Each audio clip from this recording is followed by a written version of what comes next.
So Brittany, you are Rav's dog trainer. Yes. What's that like? It's good. Rav's got a really good family. They do their homework. The dog is having great progress. He's only about, I'd say, 6 or 7 months now, and like he's doing very well. His impulse control, his obedience is great.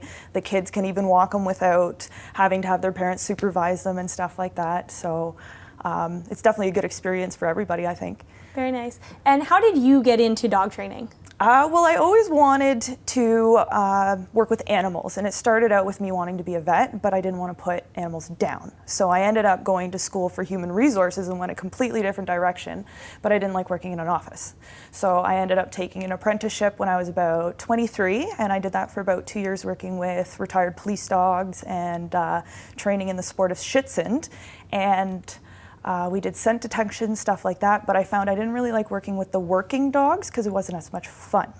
So I ended up going more towards the pet side, and now I just do in-home lessons working with tons of different dogs and tons of different people. Cool. And what would you like people to know who might be looking for dog training but don't know a lot about it?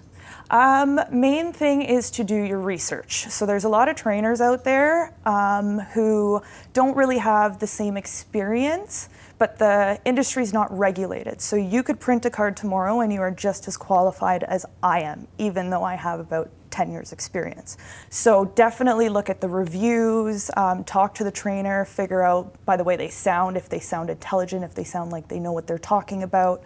One good indication that you have a good trainer is if they deal with aggression, because aggression is one of the most difficult behaviors to deal with. So a lot of the new trainers will ignore that behavior just because they don't have the experience and confidence yet to deal with it. And so for you, why do you enjoy being a dog trainer?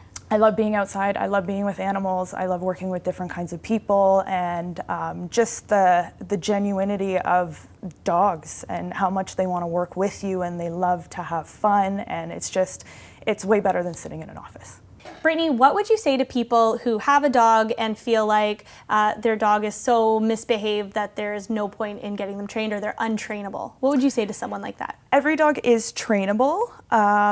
The smaller in size you get, the less you can do like competition style obedience, but you can still teach them respect, manners, how to walk nicely on a leash.